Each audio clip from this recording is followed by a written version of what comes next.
Hello everybody, welcome to KG education. जैसा कि आप सब ने बहुत सारे रिस्पॉन्सेज दिए, हमारे वीडियोस को लाइक किया, मुझे अच्छा भी लगा। आपने सब्सक्राइब भी किया, हमारे छोटे से चैनल को ग्रो करने में आप बहुत हेल्प कर रहे हैं।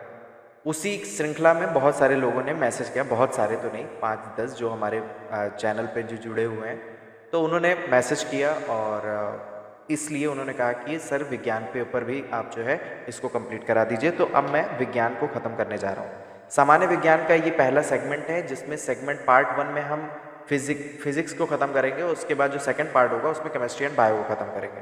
ये फिजिक्स भी बहुत लंबा है और इत्मीनान से 4-5 घंटे की तो वीडियो बनेगी, और कोशिश करूंगा कि मैं इसको पूरा एकदम समझा दूँ कि आपको वीडियो के बाद आपको देखने की ज़रूरत ना पड़े कुछ भी, और आपका ये बहुत बेहतरीन रिवीजन हो जाए। तो चलिए शुरू करते हैं। और प्लीज़ अगर आप लोग इसको पसंद भी कर रहे हैं तो आप प्लीज़ लाइक कर दिया करिए और कमेंट तो ज़रूर कर दिया करिए, इससे मुझे बहुत बहुत अच्छा लगता है, मोटिवेशन मिलती है। तो चलिए भौतिकी को शुरू करते हैं, फिजिक्स को शुरू करते हैं। फिजिक्स मेरा फेवरेट सब्जेक्ट रहा है।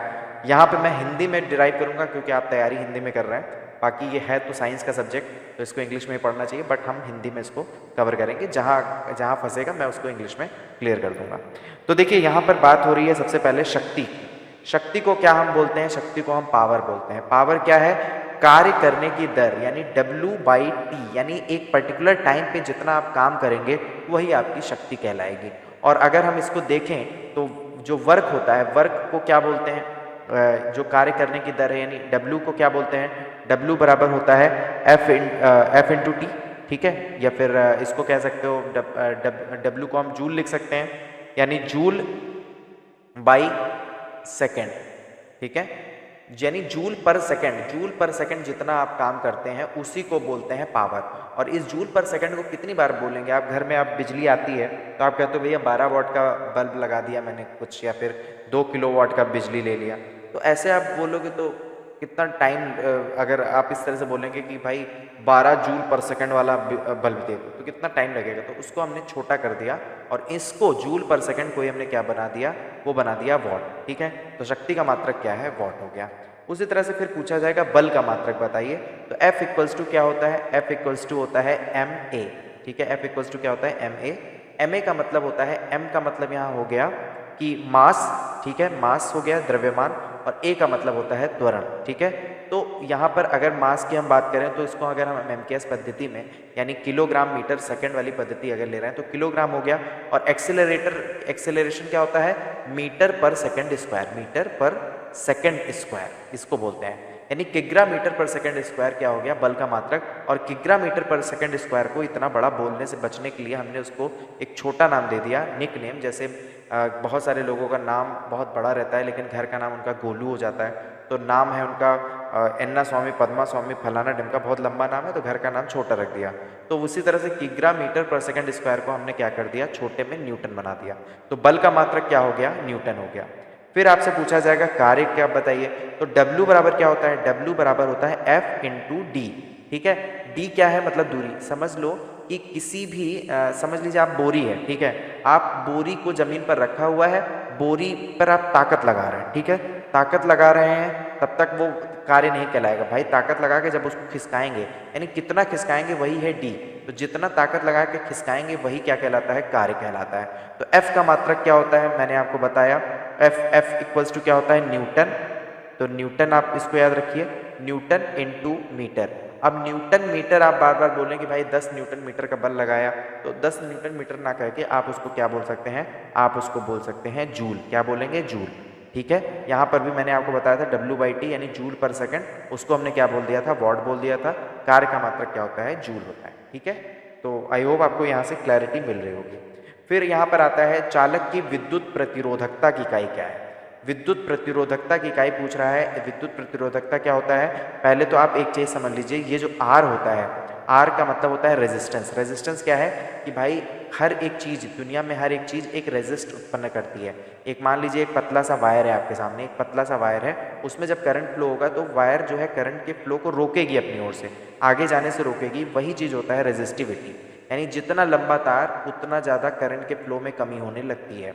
इसीलिए कहते हैं कि जब पावर हाउस से बिजली आती है तो आती, मान लीजिए उधर से भेजा गया 1000 किलोवाट की बिजली भेजी गई या मीट्रिक टन की, मतलब जो भी है बहुत बड़ा अगर मात्रा भेजा, 1000 वाट की बिजली भेजी गई और लंबे दूरी से 1000-2000 किलोमीटर से आ रही है, तो इतना उसमें रेजिस्टिविटी लग जाएगा कि आपके पास आते आते वो 5 वाट बचेगा। तो ये है, ये काम कौन करता है, ये रेजिस्टिविटी करती है। और रेजिस्टिविटी कैसे होता है, R equals to rho L by A. क्या होता है, R equals to rho L by A. L का मतलब होता है दूरी, ठीक है, तार की जो लेंथ है, मान लो 100 किलोमीटर दूरी, और ए क्या होगा, उसका एरिया, यानी जो तार का जो तार का भी सरफेस एरिया होगा ना, मोटा पतला, तो जितना मोटा तार उतना ज़्यादा एरिया, उतना ज़्यादा एरिया, यानी अगर एरिया ज़्यादा है, तार अगर मोटा है, तार मोटा है तो क्या होगा, प्रतिरोधकता हमारी कम होती चली जाएगी। तार पतला है तो प्रतिरोधकता पतले तार में ज़्यादा होती चली जाएगी। ठीक है, सोच लो, खुद ही सोचो। एल है यहाँ पर दूरी का मात्रक, और ए क्या है, वो है मीटर। अगर हम इसको देखें दूरी और एरिया को भी हम अगर इसको हम लिखें मीटर, मान लो दूरी को मीटर और एरिया को क्या लिखा, मीटर इंटू मीटर, यही तो होता है एरिया, लंबाई इंटू चौड़ाई, मीटर मीटर कैंसिल, यानी जितना मीटर ज़्यादा उतना आर कम, जितना मीटर कम उतना आर ज़्यादा, यानी रिवर्सिबल है। तो R equals to rho L by A होता है। लेकिन यहाँ पर प्रतिरोधकता पूछा है, प्रतिरोधकता इसको बोलते हैं, तो यानी रो इक्वल्स टू क्या होगा, रो की अगर मैं बात करूँ तो रो क्या होगा, आर ए एल, यानी आर को हम क्या बोलते हैं, ओम बोलते हैं, और यहाँ पे मीटर स्क्वायर है, यहाँ पे मीटर कैंसिल, यानी ओम और मीटर, ओम इंटू मीटर क्या हो गया, विद्युत प्रतिरोधकता की इकाई। यहाँ पे वही लिखा हुआ था, मैं मिटा देता हूँ, दिख जाएगा। तो विद्युत प्रतिरोधकता की जो इकाई है वो क्या है, वो है ओम इंटू मीटर। ठीक है, फिर यहाँ पे पूछा जा रहा है कि प्रकाश वर्ष इकाई है, प्रकाश वर्ष किसको बोलते हैं, तो प्रकाश वर्ष दूरी का मात्रक है। ठीक है, प्रकाश वर्ष किसका मात्रक है, दूरी का मात्रक है। अब भाई हम तो अपने ज़मीन पे जब हैं तब तक तो हम किलोमीटर में समझ लेते हैं, भाई हाँ चलो किलोमीटर हो गया, उसको और भी ज़्यादा बढ़ाने के लिए माइल भी यूज़ करते हैं हम लोग, इतना मील चल लिए हम। लेकिन सोचो, जो पृथ्वी से अगर हम आकाश की तरफ बढ़ें और हम खगोलीय दूरियाँ नापेंगे, तो उसके लिए तो 1000 किलोमीटर, 10-15 हज़ार किलोमीटर तो ऐसे ही है। तो उसको हम प्रकाश की जो उसको बोलते हैं हम प्रकाश वर्ष। ठीक है, प्रकाश वर्ष का मतलब होता है कि अगर कोई प्रकाश है वो एक साल में जितना चलेगा वही होता है प्रकाश वर्ष। यानी प्रकाश वर्ष किसका मात्रक है, दूरी का मात्रक है। प्रकाश वर्ष किसे कहते हैं कि वह दूरी जो प्रकाश एक वर्ष में तय करता है वही क्या कहलाता है, प्रकाश वर्ष कहलाता है। अब प्रकाश वर्ष तो आप बता रहे हो, ठीक है, प्रकाश वर्ष यानी लाइट ईयर आप बता रहे हो, लेकिन 10 light year, 20 light year, 50 light year, तो उसको भी और ज़्यादा सहूलियत के लिए, जैसे कि 10 ग्राम, 20 ग्राम, 50 ग्राम, 1000 ग्राम, 2000 ग्राम, 1000 ग्राम को हमने बड़ा बना दिया, हमने किलोग्राम में बदल दिया। उसी तरह से समझ लीजिए प्रकाश वर्ष का बड़ा जो मात्रक है वो होगा पारसेक। तो जो ये पारसेक है, पारसेक कितना होता है, 3.25 प्रकाश वर्ष। यानी अगर कोई भी प्रकाश वर्ष दिया है, जैसे मान लीजिए 10 प्रकाश वर्ष को अगर आप पारसेक में कन्वर्ट करना चाहते हो, तो आप क्या करोगे, 3.25 से इसको मल्टीप्लाई करेंगे तो आपका आ जाएगा पारसेक। ठीक है, प्रकाश वर्ष के, यानी जो भी प्रकाश वर्ष है उसका कितना मात्रक है, कितना गुना बड़ा है, तो पारसेक 3.25 पे इंपॉर्टेंट है। पारसेक भी किसका मात्रक हुआ, जो प्रकाश वर्ष दूरी का है, तो पारसेक भी दूरी का मात्रक हुआ, बस ये बड़ी दूरी को हम पारसेक से नाप लेंगे। माप की वह इकाई जिसे 0.39 से गुणा करने पर इंच प्राप्त होता है, तो वो है सेंटीमीटर।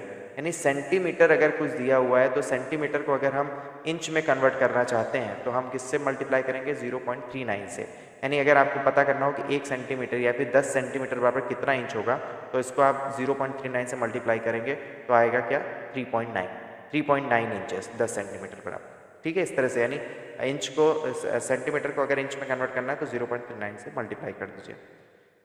6 फीट लंबे व्यक्ति की ऊंचाई नैनोमीटर में व्यक्त की जाएगी। तो नैनोमीटर में अगर आपको करना है तो पहले तो ये फिट दिया हुआ है, और फिट को आपको नैनोमीटर में जाना है, तो फिट को पहले आपको किस में कन्वर्ट करना होगा, इसको मीटर में कन्वर्ट करना होगा, और मीटर में कन्वर्ट करने के बाद फिर आप किस पे जाएंगे, नैनोमीटर की तरफ। तो 1 फीट बराबर कितना मीटर होता है, पहले आपको वो पता होना चाहिए, और उसको हम पूरा यहाँ पे अच्छे से पहले पेज 1 ले लें, फिर हम आपको उसको पूरा अच्छे से क्लियर करते हैं। देखिए, आपको एक चीज़ पता है, यहाँ पे मैंने पेज 1 ले लिया ताकि अच्छे से समझा सकूँ कि अगर आपके सामने दिया हुआ है 1 फुट बराबर क्या होता है, 1 फुट बराबर होता है, ये आप सबको पता होगा कि क्या, 12 इंचेस। ठीक है, और 1 इंच बराबर कितना होता है, अगर हम बात करें 1 इंच बराबर, तो वो होता है 2.54 सेंटीमीटर। ठीक है, ये आपको याद, इतना तो आपको पता होना चाहिए, 1 फुट बराबर 12 इंच, क्योंकि घर बन रहा है, आप इंच में नापे होगे और ये चीज़, और 1 इंच बराबर 2.54 सेंटीमीटर। अब अगर इसको 1 फुट को अगर हम बात करें, 1 फुट को अगर हम बात करें तो 12 इंचेस होते हैं, और उसको अगर हम सेंटीमीटर में मल्टीप्लाई करना चाहते हैं कन्वर्ट, तो 2.54 से मल्टीप्लाई करना पड़ेगा। जो भी वैल्यू आएगी वो होगी। इसको अगर हम मल्टीप्लाई करें तो कितना आ जाएगा, 4 दूनी 8, 5 दूनी 10, यानी टोटल 30.48 सेंटीमीटर।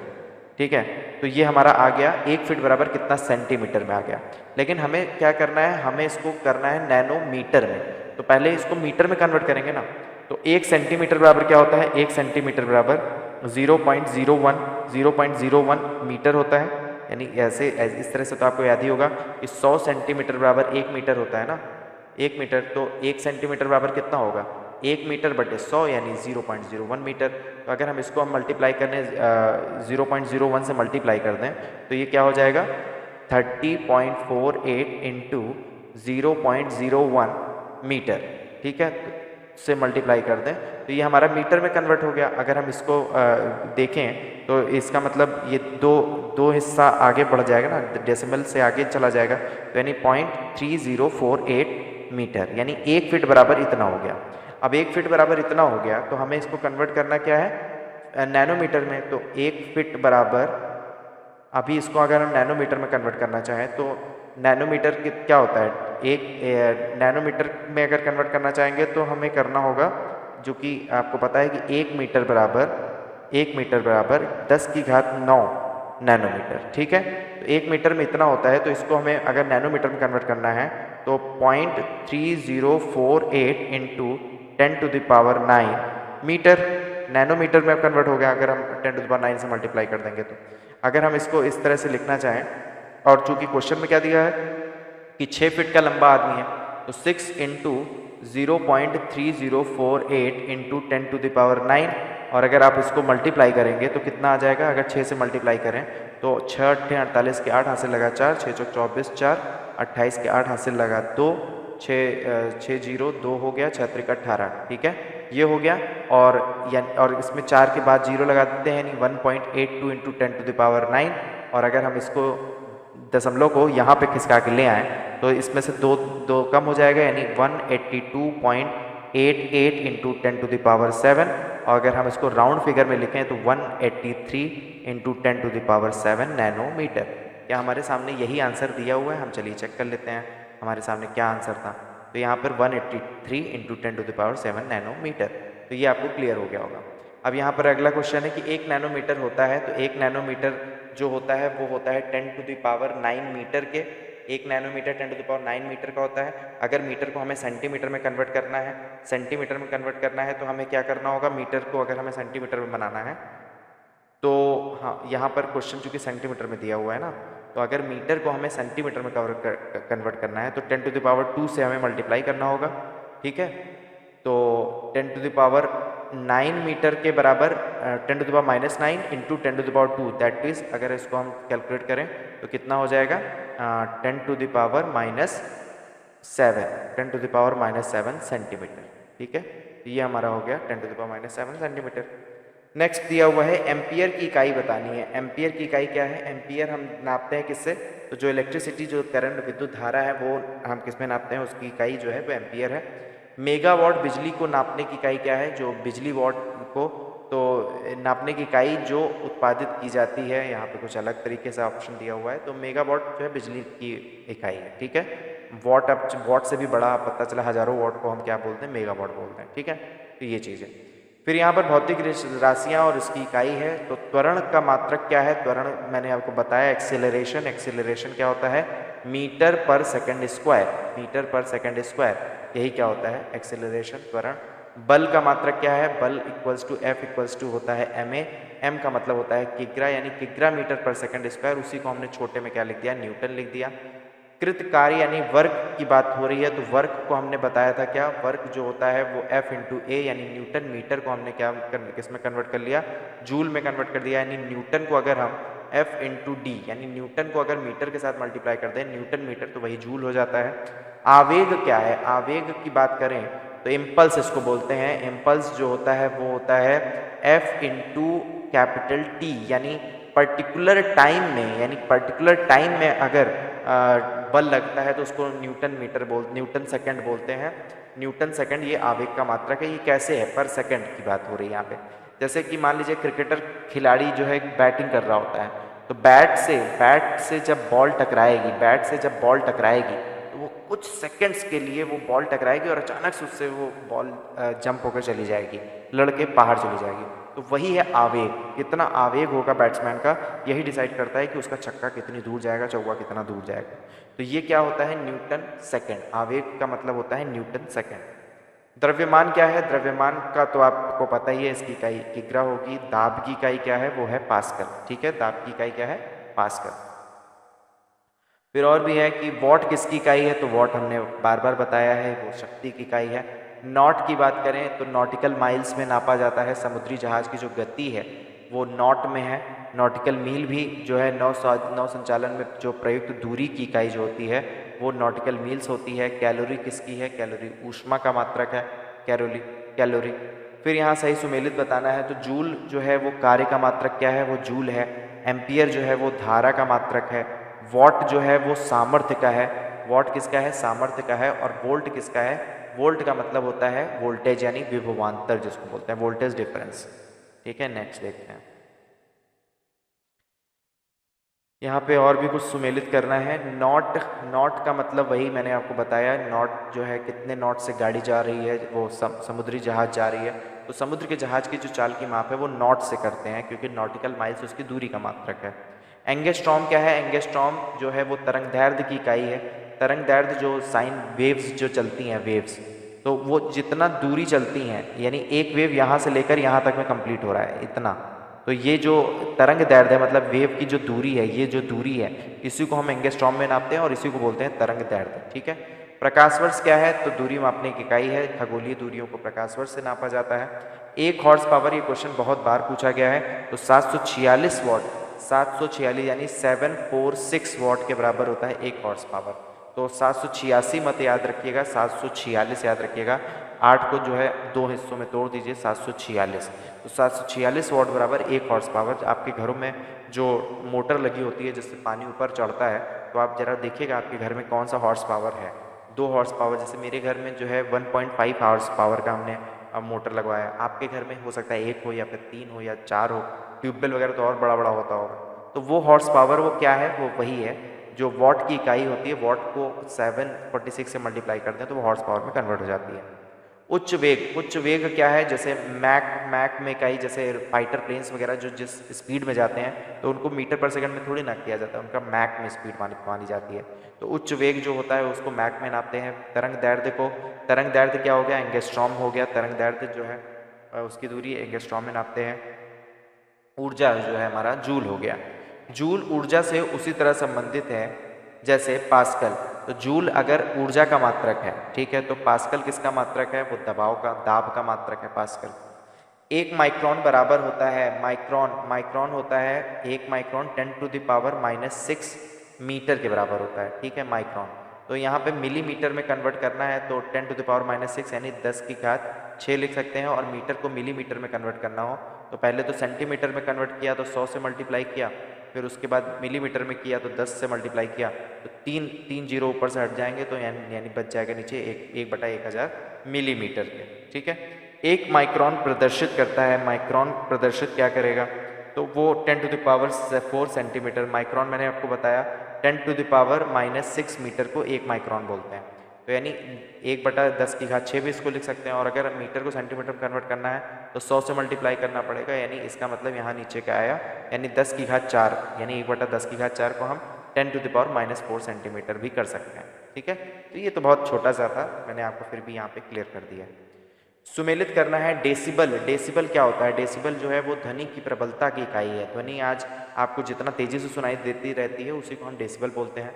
हॉर्स पावर जो असल शक्ति है वो शक्ति की इकाई है, शक्ति का मात्रक है हॉर्स पावर। सेल्सियस क्या है? वो तापमापन की इकाई है, सेल्सियस। ठीक है। ये सब आपको बहुत ज़्यादा रेगुलर यूज में आपको पता होगा।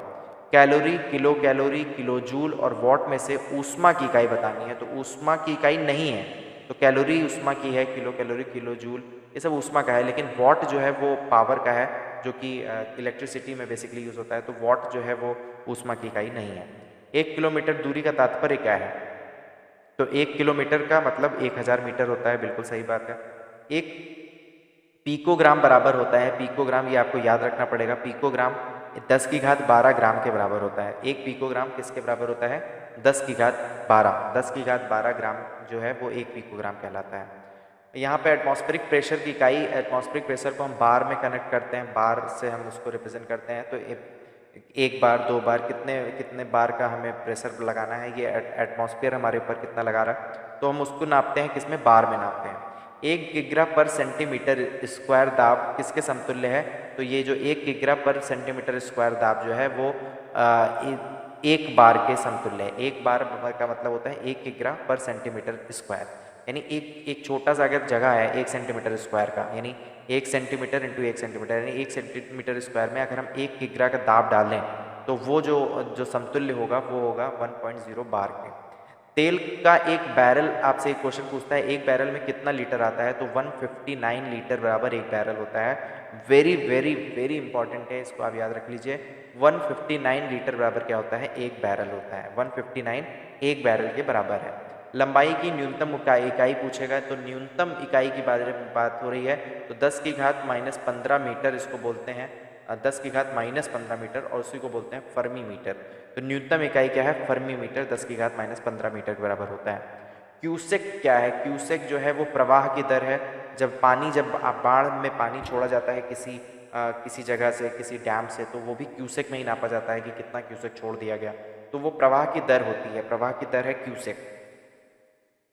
बाइट आपको पता है, बिट, बाइट एंड निबल, तो ये जो है कंप्यूटर का मात्रक है। बिट एक जो बिट्स होते हैं, ठीक है, बिट यानी 8 बिट, 8 बिट को मिला देंगे तो हमारे पास 1 बाइट का स्पेस बनता है, ठीक है, तो 1 बाइट का स्पेस, तो ये कंप्यूटर से संबंधित है। रिक्टर स्केल आपको पता है भूकंप की तीव्रता से संबंधित है, रिक्टर पैमाना होता है उसके लिए।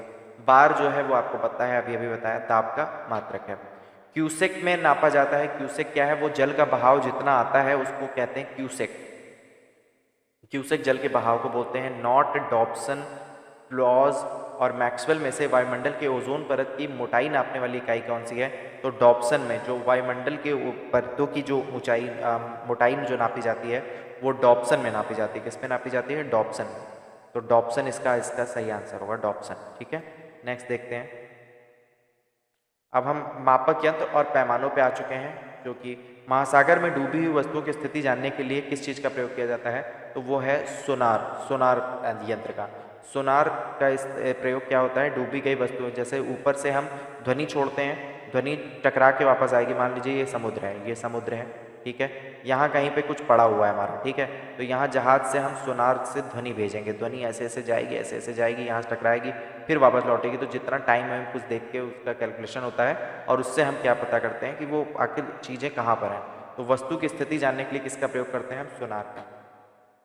सोनार का प्रयोग कौन यूज़ करता है? तो बेसिकली नेवी के लोग करते हैं, तो नौ संचालकों के द्वारा सोनार का यूज़ होता है। सोनार होता क्या है? तो पराश्रव्य तरंगें होती हैं। ये कौन सी तरंगें? पराश्रव्य तरंगें होती हैं।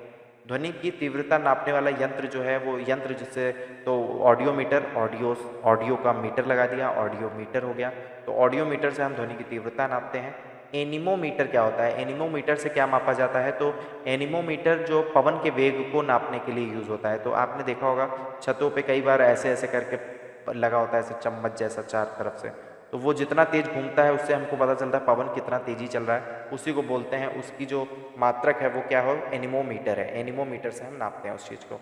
यहाँ देखने में आ रहा है कि बैरोमीटर दाब के लिए, एनीमोमीटर हवा के लिए, पवन के वेग के लिए, हाइड्रोमीटर पानी के लिए, विंड वेन में वायु की गति किससे नापी जाती है? तो आपको पता होगा एनीमोमीटर से वायु की गति नापी जाएगी। यहाँ पर दिया हुआ सुमेलित करना है, पहले से सुमेलित दिया हुआ है। ए मीटर से हमने क्या करते हैं? विद्युत धारा नापते हैं, एम्पियर मीटर, ए मीटर। टैक्योमीटर क्या है? टैक्योमीटर का मतलब होता है क्षैतिज दूरियों, लंबवत उन्नयनों एवं दिशाओं के मापन में टैक्योमीटर का यूज़ करते हैं। जैसे बचपन में आपने एक खेल खिलौना लिया होगा, ऐसे लंबा सा रहता है, हाथ से उसको पकड़ते हैं, नीचे ऐसे गड़ारी जैसा लगा होता है, तो आप उसको लेके लंबा चलते चले जाइए। यहाँ पे जितनी बार ये नाप घूमेगा, वो यहाँ पे एक डिवाइस लगा होता है, उसमें किलोमीटर उसमें ऐड होता चला जाता है। तो टैक्योमीटर उसको बोलते हैं। क्षैतिज दूरियों को नापने में इसका यूज़ होता है। उन्नयन और दिशाओं के नापन में भी टैक्योमीटर का प्रयोग होता है। पायरोमीटर क्या होता है? तो अंग्रेजी में पायर जहाँ पे भी लिखा होगा पायर, पायर, तो पायरोफोबिया भी बोलते हैं। अगर फोबिया लगा दिया तो डर, यानी आग से जिसको डर लगेगा उसको पायरोफोबिया बोलते हैं।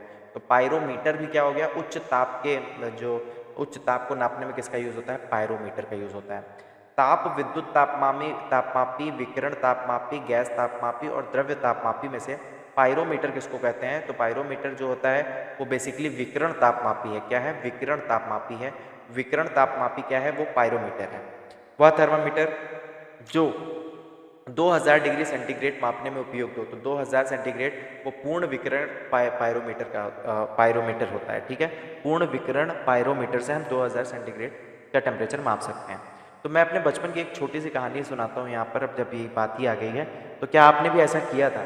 हुआ ये कि मेरे घर में एक थर्मामीटर था। ठीक है, थर्मामीटर जिससे बुखार नापते हैं। वो फ़ारेनहाइट का, बचपन में तो इतना आइडिया था नहीं, मैं आई थिंक 6-7 में था। और एक दिन क्या हुआ कि मुझे ये पता करना था कि पानी उबल रहा है, तो वो मुझे इतना आइडिया नहीं था कि फ़ारेनहाइट और सेंटीमीटर में डिफरेंस है। मैं ये सोचता था कि जैसे हम अपना शरीर का टेम्परेचर नाप लेते हैं तो इससे हम कुछ भी नाप सकते हैं। मैंने क्या किया, उस थर्मामीटर को उबलते हुए पानी में डाल दिया, उबलते हुए पानी को नापने चला गया। और जैसे ही मैंने डाला, तड़ा, थर्मामीटर फूट गया, तुरंत फूट गया था। तो ये मेरे साथ एक छोटा सा इंसिडेंट है, तो इसलिए मैं आपको बता दिया कि जैसे जैसे अलग अलग टेम्परेचर उसकी क्षमता होती है। जैसे थर्मामीटर शायद ज़्यादा नहीं नाप सकता, 40 डिग्री सेंटीग्रेड तक ही शायद नाप सकता है। तो उसी तरह से ही अगर और ज़्यादा चीज़ें नापनी होगी और ज़्यादा टेम्परेचर, तो उसके लिए अलग अलग मशीनें यूज़ होंगी। तो ये जो पूर्ण विकिरण पायरोमीटर है, इससे 2000 डिग्री सेंटीग्रेड तक का जो तापमान है वो हम नाप सकते हैं। पायरोहेलियोमीटर का प्रयोग किया जाता है। तो सोलर रेडिएशन को नापने के लिए हम किसका यूज़ करते हैं?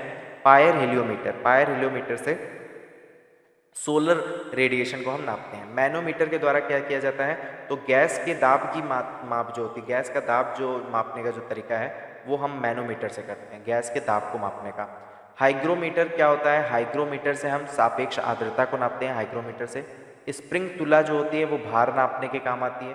हाइग्रोमीटर जो है सापेक्ष आर्द्रता, स्प्रिंग तुला भार। ओडोमीटर क्या है? तो वाहन के पहियों द्वारा तय की गई दूरी जो नापने का यंत्र है वो क्या है? ओडोमीटर है। ओडोमीटर क्या है? वाहन के पहियों द्वारा तय की गई दूरी मापने का यंत्र ओडोमीटर है। ऑन्डोमीटर भी पूछ लेगा। ओडोमीटर और ऑन्डोमीटर में फर्क है। ऑन्डो लग जाएगा तो विद्युत चुंबकीय तरंगों की आवृत्ति नापने का यंत्र है। विद्युत चुंबकीय तरंगों की आवृत्ति किससे नापी जाएगी? ऑन्डोमीटर से नापी जाएगी। ओडोमीटर से वाहन के पहियों द्वारा तय की गई दूरी नापी जाती है। फिर तीसरा वर्ड आता है ऑडियोमीटर। ऑडियो से पता है, ध्वनि तीव्रता की मापक जो है वो ऑडियोमीटर से होता है। वायुमंडलीय दाब को मापने में उपयोग किया जाता है। तो वायुमंडलीय दाब कैसे नापेंगे? तो उसके लिए जो बैरोमीटर का यूज़ किया जाता है, बैरोमीटर। साधारण बैरोमीटर में क्या प्रयोग होता है? तो पारा का यूज़ किया जाता है, जैसे नॉर्मली होता है। तो दाब नापने के लिए हम पारे का यूज़ करते हैं बैरोमीटर में। दूध का अपेक्षित घनत्व ज्ञात किया जाता है। तो दूध के लिए जो मशीन बनी है उसको हम बोलते हैं लैक्टोमीटर। लैक्टोमीटर से हम दूध के अपेक्षित घनत्व को ज्ञात कर सकते हैं कि भाई दूध में कितना दूध है, कितना पानी है। किससे नापेंगे? लैक्टोमीटर से। थर्मोसिस्टर एक उपकरण है, ठीक है, जो कार्य करता है। तो इलेक्ट्रॉनिक थर्मामीटर की ही भांति जो है वो इलेक्ट्रॉनिक थर्मामीटर के भांति ही थर्मोरेजिस्टर का काम है। थर्मोरेजिस्टर क्या करता है? वो इलेक्ट्रॉनिक थर्मामीटर की ही भांति कार्य करता है।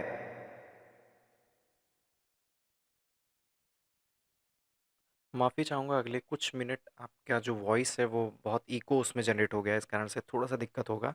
लेकिन ये केवल 20 मिनट का है, उसके बाद इको को मैंने ख़त्म कर दिया है। तो आप लोग इस पूरे वीडियो को ज़रूर देखिएगा। थोड़ा सा कॉम्प्रोमाइज़ कर लीजिए प्लीज़। अब यहाँ पे देखते हैं स्टेथोस्कोप से क्या नापा जाता है। तो स्टेथोस्कोप जो है वो हृदय की ध्वनि सुनने के लिए जो डॉक्टर यूज़ करते हैं, अपने कंधे पर टांगे रहते हैं, उसी को बोलते हैं स्टेथोस्कोप।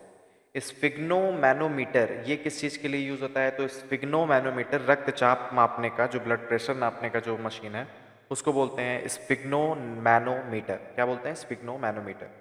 कैरेटोमीटर क्या है? कैरेटोमीटर जो कैरेट में, आप पता है सोना, 24 कैरेट का सोना, 22 कैरेट का सोना, ये आपने सुना होगा। तो कैरेटोमीटर का मतलब सोने की शुद्धता पता लगाने के लिए जो मापन यूज होता है वो है कैरेटोमीटर। लक्स मीटर क्या है? लक्स का आपने साबुन यूज किया होगा, उसका मतलब होता है तीव्रता, प्रकाश की तीव्रता। यानी लक्स का मतलब है कि आपकी बॉडी कितनी चमक रही है, चमक, उसका चमक। तो वही है, प्रकाश की तीव्रता मापने के लिए किसका यूज किया जाता है? Lux meter. रक्त दाब, अब ब्लड प्रेशर नापने के लिए हमने फिर से बताया स्फिग्नोमैनोमीटर, वही पारा वाला जो ऐसे लगा के हाथ में दबाया जाता है और हाथ से ऐसे ऐसे दबाते हैं उसको। तो रक्त दाब मापने का जो यंत्र है वो है स्फिग्नोमैनोमीटर। रडार उपयोग में आता है, रडार की बात हो रही है तो रेडियो तरंगों द्वारा वस्तुओं की स्थिति ज्ञात करने में किसका प्रयोग होता है? रेडियो तरंगों से वस्तुओं की स्थिति, वो है रडार। रडार किसमें? रेडियो तरंगों द्वारा वस्तुओं की स्थिति। हिम नदी की जो चाल है, जनसंख्या वृद्धि है, भूकंप की तीव्रता है और पृथ्वी के अंदर का तापमान में से रिक्टर पैमाने पर क्या मापा जाता है? तो रिक्टर पैमाना आपको मैंने बताया है। भूकंप की तीव्रता किससे नापी जाती है? तो रिक्टर पैमाने पे नापी जाती है। रिक्टर पैमाना मापने के लिए क्या प्रयोग होता है? तो भूकंपीय लहरों का आयाम जो है, भूकंपीय लहरों का आयाम, आयाम किसको कहते हैं और तरंग दैर्ध्य क्या होती है? तो देखिए, एक तरंग जो होती है वो इतनी जो होती है, यानी ऐसे ऊपर उठी श्रृंग और नीचे गर्त होते हुए ऐसे जब जाती है तो इसको बोलते हैं एक तरंग। एक तरंग की ये जो दूरी होती है, ये पर्टिकुलर ये होती है पूरी पूरी, इसको बोलते हैं, मतलब ए पॉइंट से लेकर बी पॉइंट तक ए बी की जो दूरी है उसको बोलते हैं तरंग दैर्ध्य। ठीक है, तरंग कितनी लंबी है। और ये जो हिस्सा होता है कि तरंग कितनी ऊपर उठ रही है, इसको बोलते हैं आयाम। तो रिक्टर पैमाना ये आयाम है, भूकंपीय लहरों के आयाम को जो है वो हम रिक्टर पैमाने को नापने में प्रयोग करते हैं। फिर उसके बाद दिया हुआ है सेल्सियस किसके लिए? तो डिग्री सेल्सियस भाई तापमान, बच्चों को पता है।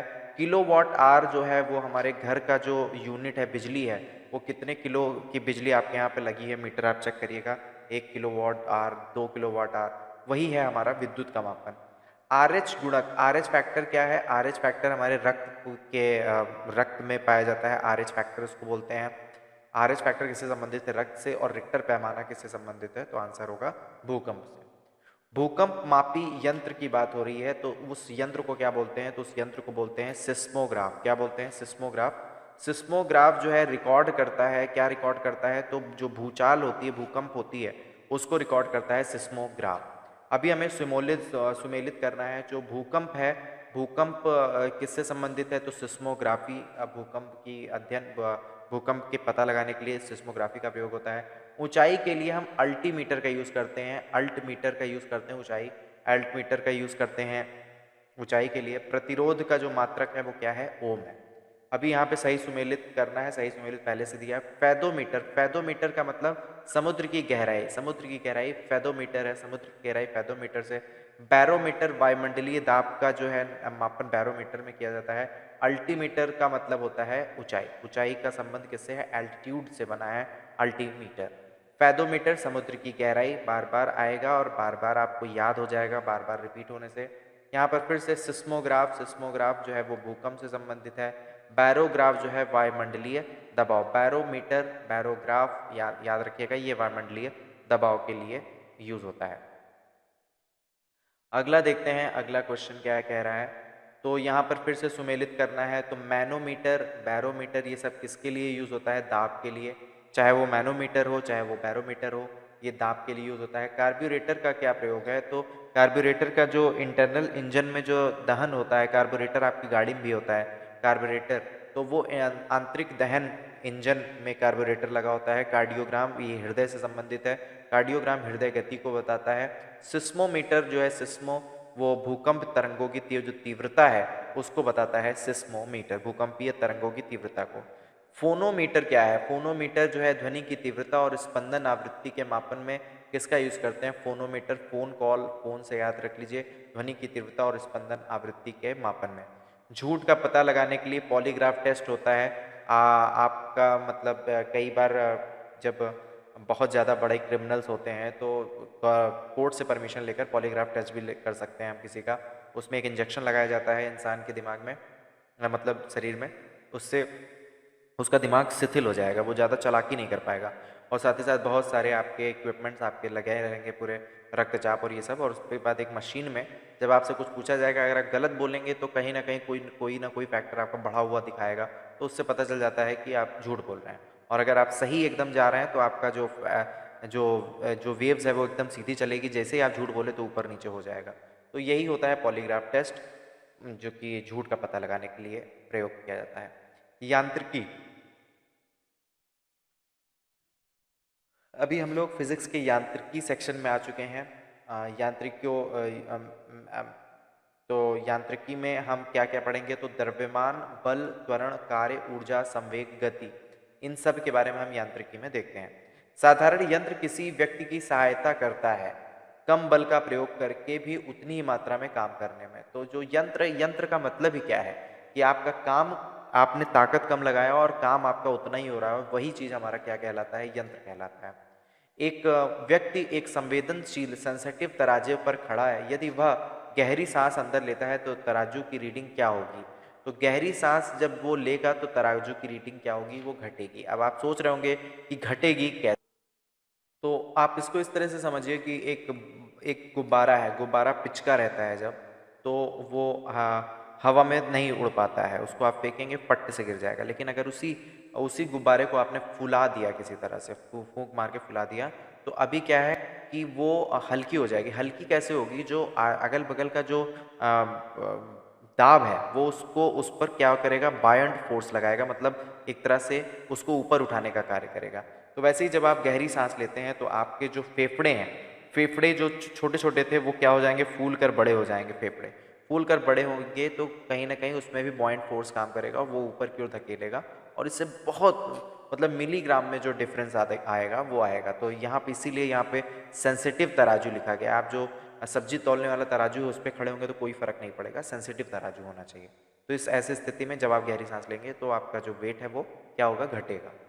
वॉशिंग मशीन का कार्य सिद्धांत क्या है। वॉशिंग मशीन करता है क्या है भाई, आप कपड़े डाल रहे हैं और वो तेजी से ऐसे नचाएगा, और जब तेजी से नचाएगा तो आपके जो पार्टिकल्स हैं वो क्या होंगे, बाहर की तरफ भागेंगे, और इसी को बोलते हैं अपकेंद्रण। अपकेंद्रण याद रखना है, उपकेंद्रण नहीं, अपकेंद्रण याद रखना है, ठीक है। प्रक्षालन मशीन की कार्य प्रणाली, वही प्रक्षालन मशीन का मतलब कि जो चीजें हैं वो बाहर फेंक के साफ, यानी वॉशिंग मशीन की बात हो रही है, तो वो प्रणाली क्या है, अपकेंद्रीकरण। विस्थापन हो, वेग हो, बल हो, आयतन हो, इसमें से सदिश राशि क्या है। सदिश राशि का मतलब जिसमें परिमाण के साथ साथ उसका जो दिशा है वो भी इंपॉर्टेंट होती है, उसको बोलते हैं सदिश राशि। और यहाँ पर पूछ रहा है नहीं है, सदिश राशि नहीं है। तो विस्थापन एक सदिश राशि है, आपको पता है। वेग जो आप करते हैं, वेग भी एक वेलोसिटी भी एक वेक्टर क्वांटिटी है। बल फोर्स का भी एक डायरेक्शन होता है, लेकिन आयतन में कोई भी दिशा नहीं होती है आयतन में। तो यानी ये जो है क्या है, सदिश राशि नहीं है, यानी कि ये क्या है, अदिश राशि है। समय, चाल, विस्थापन और दूरी में से सदिश राशि बताना है। तो सदिश मतलब जिसमें दिशा भी हम जिसकी हम लेते हैं। तो समय जो है वो क्या है, वो अदिश राशि है। चाल भी क्या है, वो अदिश राशि है। यानी देखिए दो चीजें आपको सामने रहेंगी, एक वेग होगा और एक चाल होगा। वेग जो है वो सदिश है, ठीक है, वेक्टर है। और चाल क्या है, अदिश है, यानी स्केलर है, आपको याद रखना होगा। वेग जो है वेलोसिटी वो स्केलर है, चाल जो है स्पीड जो है वो अदिश राशि है, और विस्थापन जो है वो सदिश राशि। इसमें विस्थापन में दिशा की जरूरत होती है। दूरी भी क्या है, वो अदिश राशि है। यहाँ पे पूछ रहा है सदिश राशि के बारे में, तो विस्थापन क्या हो गया हमारा, सदिश राशि, ये आपको याद रखना है। संवेग, दाब, ऊर्जा और कार्य में से सदिश राशि के बारे में बताना है। सदिश मतलब जिसमें दिशा हो, तो संवेग जो है वो इसी में जो है दिशा होती है। बाकी दाब, ऊर्जा और कार्य जो है वो अदिश राशियां हैं। पदार्थ के वेग यानी मोमेंटम और वेग के अनुपात में जो भौतिक राशि प्राप्त होती है वो क्या है। तो यानी वेग का अनुपात, यानी मोमेंटम को अगर हम P equals to M V होता है, अगर हम इसको V से डिवाइड करें तो V कटेगा, बचेगा क्या, M, यानी द्रव्यमान बच जाएगा, ठीक है। तो ये आपको पता होना चाहिए। इस सवाल को सॉल्व करने के लिए आपको पता होना चाहिए संवेग का फॉर्मूला P इक्वल्स टू क्या होता है, mv। संवेग का फॉर्मूला mv होता है। बल गुणनफल है, बल और गुणनफल क्या है, यानी बल गुणनफल का मतलब होता है F। बल जो है वो किसका मल्टीप्लिकेशन है, तो मास इनटू एक्सेलरेशन, यानी द्रव्यमान और त्वरण का गुणनफल क्या कहलाता है, बल कहलाता है। यदि किसी घन के आयतन और पृष्ठ क्षेत्रफल को निरूपित करने वाली संख्याएं जो है वो क्या है, वो समान हो, तो घन के किनारे की लंबाई की माप इकाई में क्या होगी। तो घन का आयतन, अगर घन के आयतन की बात करें, मतलब घन का मतलब सभी भुजाएं एक समान हो, तो घन का आयतन a क्यूब हो गया। और अगर उसके पृष्ठ क्षेत्रफल की बात करें तो 6 फलक होते हैं, 6a स्क्वायर हो गया। तो a स्क्वायर से ये कटा तो a बराबर क्या हो गया, 6, यानी a जो है उस घन की भुजा है, तो इकाई की माप जो है a की क्या होगी, वो 6 होगी, ठीक है। घन के किनारे की माप इकाई 6 होगी। ऊर्जा संरक्षण का आशय क्या है? ऊर्जा संरक्षण का मतलब होता है कि ऊर्जा का ना तो सृजन हो सकता है और ना ही विनाश हो सकता है। इसका मतलब ना ही ऊर्जा उत्पन्न हो सकती है, ना ऊर्जा विनाश हो सकती है। ऊर्जा का हमेशा क्या होता है? ट्रांसफर होता है। यही है ऊर्जा संरक्षण का नियम। हवाओं की ऊर्जा क्या होती है? हवाओं में जो ऊर्जा होती है वो केवल केवल और केवल, क्योंकि हवाएं चलती हैं, वो रुकती तो है नहीं, तो हवा का मतलब ही है जो चलती रहे, यानी उसमें केवल और केवल क्या होगी? काइनेटिक एनर्जी होगी, गतिज ऊर्जा होगी। गतिज ऊर्जा कैसे? हवाओं के बीच में जो पार्टिकल्स हैं वो आपस में क्या करेंगे? वो हमेशा गति करते रहेंगे, स्थिर नहीं होंगे। स्थिर हो गए तो हवा तो मर गई, हवा तो है ही नहीं। तो हवा का मतलब ही है जो चलायमान हो। वायु शक्ति विंड पावर में से ऊर्जा का जो रूप विद्युत ऊर्जा में परिवर्तित होता है। तो विंड पावर में होता क्या है? ऊर्जा कौन सी ऊर्जा है? तो गतिज ऊर्जा। विंड पावर में विंड क्या होता है? विंड पावर में एक ऐसे बड़ा बड़ा पंखा ऐसा लगा रहेगा। आपने टेलीटबीज अगर आपने अपने टाइम पे देखी हो, क्योंकि मेरे टाइम पे तो आता था, मुझे बहुत पसंद था कार्टून टेलीटबीज, बहुत मज़ा आता था। मेट्रो या नेशनल पे आता था और 3:30 बजे का शो मुझे जहाँ तक याद है दोपहर में आता था। बड़ा मज़ा आता था देखने में। उसमें आपने देखा है कि नहीं? आप जरा बताइएगा टेलीटबीज के बारे में। जो जिसने जिसने देखा होगा पक्का वो बहुत मतलब इंटरेस्टिंग, वो हमारे हमारे युग का है। तो टेलीटबीज आपको अगर देखा होगा तो वहाँ पे बड़े बड़े पंखे लगे रहते थे, वो जो निकलते थे वो सारे टेलीटबीज। तो बड़ा सुंदर सा उनका इन्वॉल्वमेंट रहता था। अपने घर से बाहर निकलते थे तो पंखे चलते रहते थे। हालांकि मैं तो खो गया आपको बताते बताते ही। तो वो जो उसमें होता क्या है? पंखे हवा के माध्यम से चलते हैं, तो पंखों की गतिज ऊर्जा चलती है और साथ ही साथ इसमें मोटर लगा होता है और मोटर से उसको विद्युत ऊर्जा में परिवर्तित किया जाता है।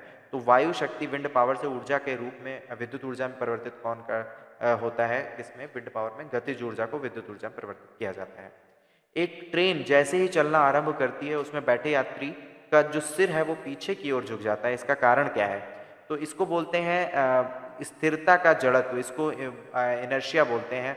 ये इनर्शिया के कारण होता है। इनर्शिया का मतलब कि कोई जो वस्तु है ना, वो हमेशा अगर वो स्थिर है तो वो कोशिश करती है वस्तु की वो स्थिर ही रहे, ठीक है। वो कभी भी किसी भी अवस्था परिवर्तन का विरोध करती है। इसी को बोलते हैं स्थिरता का जड़त्व। अब इसका मतलब क्या हुआ कि देखो, अब ट्रेन चल रही है, ठीक है। ट्रेन अभी नहीं चली है, आप जाके भैया कुर्सी उर्सी मतलब वहाँ के ट्रेन की सीट पे आप बैठ गए, तो आपके अंदर क्या है? जड़त्व की स्थिरता है, मतलब स्थिरता है आपके अंदर। मूवमेंट ऑफ इनर्शिया नहीं, स्टैटिक इनर्शिया है। आप बैठे हुए हैं, ठीक है। अब जब अचानक से ट्रेन चलेगी तो आपका भी मूवमेंट होगा। तो लेकिन जो स्थिरता का जो सिद्धांत है वो क्या कहता है कि अगर आप स्थिर हैं और आपको कोई गतिमान करेगा तो आप उसका क्या करेंगे? प्रतिरोध करेंगे। और इसी कारण से जब आप स्थिर हैं और आगे की ओर जब ट्रेन जब चलेगी तो आप प्रतिरोध करेंगे। उसका प्रतिरोध यानी जब वो आगे जाएगी तो आपका शरीर क्या होगा? प्रतिरोध करेंगे, मतलब पीछे जाएगा, तो पीछे की ओर झुक जाता है। ये किस कारण से होता है? तो स्थिरता के जड़त्व के कारण होता है ये चीज। नेक्स्ट देखते हैं अगला क्या कहता है।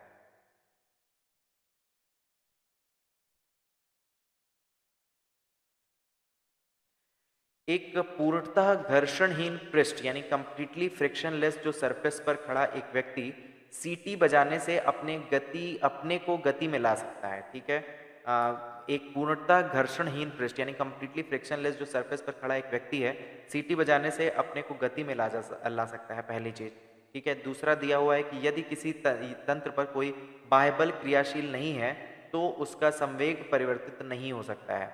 तो पहली चीज तो पहला आप समझिए कि एक कंप्लीटली फ्रिक्शनलेस है, यानी एकदम फ्रिक्शन उसमें है ही नहीं, ठीक है। तो आदमी खड़ा है मान लो उस पर, अगर सीटी बजा देगा, सीटी बजाएगा, सीटी उसने बजाया और फ्रिक्शन बिल्कुल भी नहीं है, तो जैसे ही वो हवा फूकेगा, जैसे ही वो इधर की तरफ फूकेगा, तो जब हवा को इधर की तरफ फूकेगा तो हवा भी उस पर पक्का प्रेशर उल्टा डालेगी, तो वो आदमी पीछे की ओर धड़ाम से गिर जाएगा। क्योंकि फ्रिक्शन नहीं है तो उसका पैर तुरंत फिसल जाएगा। पहला चीज, यानी कथन तो बिल्कुल सही हो गया। अभी कारण भी देखते हैं। कारण को पहले हम स्टेटमेंट की तरह पढ़ते हैं कि यदि किसी तंत्र पर कोई बाह्य बल क्रियाशील नहीं है, चलो ठीक है, कोई भी बाह्य बल नहीं लग रहा है, तो उसका संवेग जो है परिवर्तित नहीं हो सकता है। तो संवेग का मतलब होता है P equals to M V. संवेग का मतलब होता है मास इंटू वेलोसिटी, ठीक है। वेलोसिटी में अगर कोई भी परिवर्तन नहीं हो रहा है, वेलोसिटी में कोई बाह्य बल नहीं लगेगा तो वेलोसिटी में कोई परिवर्तन नहीं आएगा, वेलोसिटी में परिवर्तन नहीं आएगा तो P भी कांस्टेंट रहेगा, यानी संवेग परिवर्तित नहीं होगा।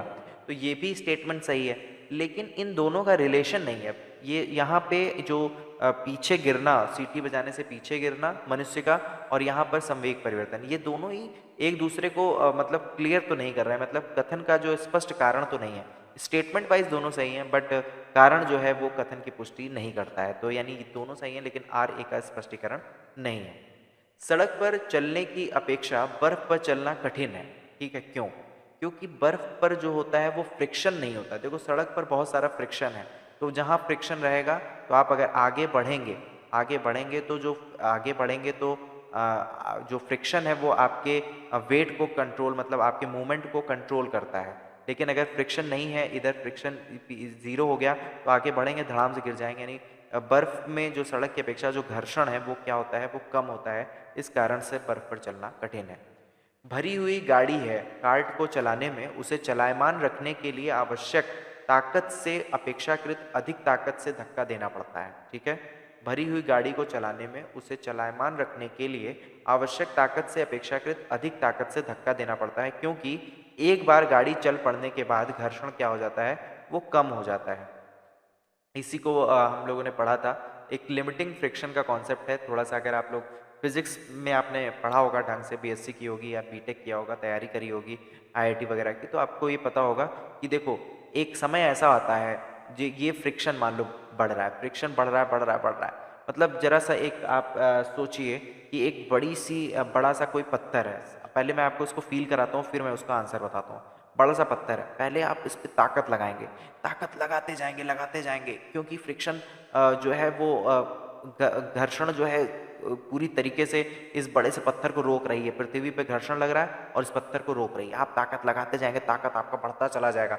एक समय ऐसा आएगा कि जिस समय ये मूवमेंट करने ही वाला होगा, मतलब जस्ट मूवमेंट जैसे ही करने वाला होगा आपका, जब ये चलने लगेगा तो आपको राहत की सांस आएगी, मतलब अब आपकी ताकत कम हो रही है, कम लगेगी। तो उसी तरह गाड़ी क्योंकि चल पड़ने के बाद घर्षण कम हो जाता है, इस कारण से आपकी ताकत कम लगती है।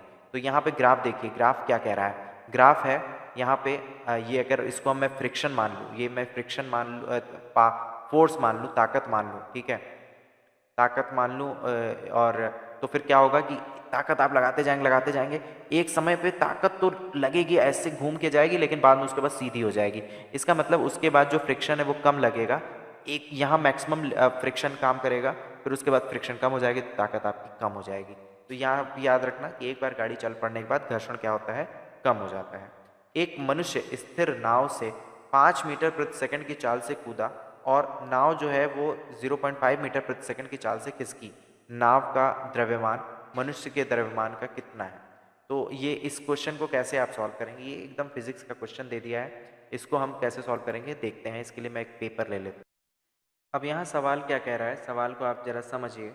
सवाल यहाँ पे कह रहा है कि ये जो एक व्यक्ति है वो नाव है, ठीक है, नाव मान लो मैंने बनाया, सही से बना देता हूँ, नाव है ये, ठीक है, और व्यक्ति यहाँ पर है, ठीक है, व्यक्ति यहाँ पे खड़ा हुआ है। पहले इसको डिलीट करता हूँ, थोड़ा सा समझने वाला है, ये फिजिक्स का क्वेश्चन है इसलिए थोड़ा सा समझा देता हूँ। ये मान लो नाव है, नाव जो है वो पानी में चल रही है। अच्छा, पानी का भी कलर चेंज कर सकते हैं क्या? कलर ही चेंज कर देते हैं पानी का। तो पानी जो है वो ब्लू कलर की हो गई, ठीक है, नाव उस पर तैर रहा है, और इस नाव पर एक क्या है, एक आदमी बैठा है। आदमी को हम फिर से इस कलर का बना देते हैं, ये है आदमी, ठीक है, बहुत प्यारा सा एकदम एक्सपेरिमेंटल आदमी है। जब वो कूदता है तो क्वेश्चन क्या कह रहा था, एक बार देख लेते हैं क्वेश्चन क्या कह रहा था। क्वेश्चन क्या कह रहा है, क्वेश्चन कह रहा है कि नाव का द्रव्यमान मनुष्य के द्रव्यमान का, नाव जो है 5 मीटर मनुष्य जो है 5 मीटर प्रति सेकंड की चाल से कूदा है, और नाव जो है वो 0.5 मीटर प्रति सेकंड के चाल से खिसकी है। तो इस सवाल को हम देख लेते हैं।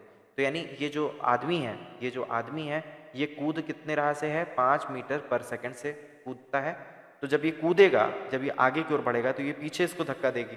तो नाव जो है वो नाव की स्पीड के नाव आगे, चूंकि नाव में मास ज़्यादा है ना, तो इस कारण से नाव की स्पीड उतनी थोड़ी ना होगी कि जितने से ये कूदा उतने से नाव भी आगे जाएगी। नाव थोड़ा हल्का सा शिफ्ट होगी। नाव की जो चाल होगी वो कितनी है, 0.5 मीटर पर सेकेंड। तो अब इन दोनों में बताना है कि मास में क्या डिफरेंस है। मान लो इस आदमी का m1 मास है और इस नाव का m2 मास है, तो संवेग परिवर्तन की दर तो दोनों बराबर होगी ना। तो यानी P1 इक्वल्स टू P2, और P1 का अगर हम बोलते हैं तो m1 इंटू वी1 बराबर m2 इंटू वी2, ठीक है। m1 क्या दिया हुआ है, m1 यानी आदमी जो है वो है 5 मीटर पर सेकेंड इंटू सॉरी यहाँ पे मुझे एक्चुअली ये M1 नहीं है, V1 दिया हुआ है ना, एक मिनट मिटा देता हूँ इसको। हाँ, तो ये M1 दिए, M1 का तो हमको पता नहीं है, M1 इंटू M2 निकालना है। तो M1 और V1 M1 का वेलोसिटी कितनी है, 5 है। M2 दिया हुआ है, M2 की वेलोसिटी कितनी है, 0.5 है। तो यानी अगर मैं बात करूँ M1 बाई M2 की, तो वो कितनी हो जाएगी, या फिर M2 बाई M1 कर देता हूँ, M2 बाई M1 कर देता हूँ, तो वो कितनी हो जाएगी, 5/0.5। और इसको अगर हम सॉल्व करें तो ये 0 इधर आया, 5 दाम 50, यानी M2 जो है, यानी जो नाव है, नाव का जो मास है वो इंसान के मास से कितना है, 10 गुना बड़ा है। अब हम क्वेश्चन को देखते हैं, क्वेश्चन में क्या कह रहा था। तो नाव का द्रव्यमान मनुष्य के द्रव्यमान का कितना है, तो 10 गुना है। आपको क्लियर हो गया कि कैसे निकालना है, P = M1 M2 से निकालना है इसको।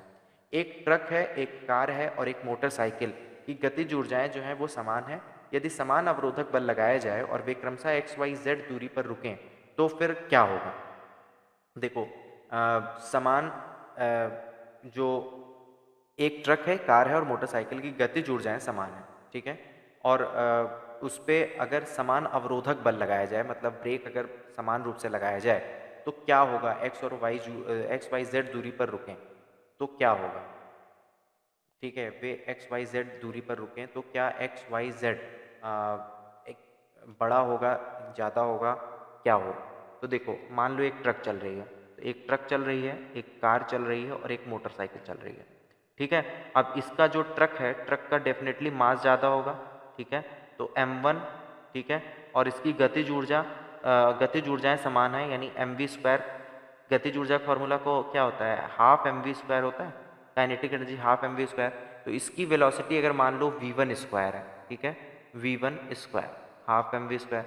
कार का जो होगा वो M2 वेट होगा और इसकी वेलोसिटी कितनी होगी, v2²। और जो मोटरसाइकिल है उसकी वेलोसिटी मान लो M3 है, तो इसका v3², ठीक है। हाफ mv², हाफ हाफ सब में लगा है तो इसलिए मैंने सब में काट दिया है हाफ हाफ से, उससे कोई लेना देना नहीं है। और फिर कह रहा है कि जब हम समान अवरोधक बल लगाएंगे तो वो किस दूरी पर रुकेंगी, एक्स वाई और जेड दूरी पर रुकेंगी। तो एक्स वाई जेड में संबंध, इसको मैं एक पेपर में ले चलता हूँ फिर आपको समझाता हूँ। तो इसको अगर हम देखें तो देखिए क्या कह रहा है क्वेश्चन, कि भाई कार था, ट्रक का क्या क्या चीज़ था। तो जो भी हो, मान लो एक कार है और ट्रक है, ठीक है, कार है और एक मोटरसाइकिल है।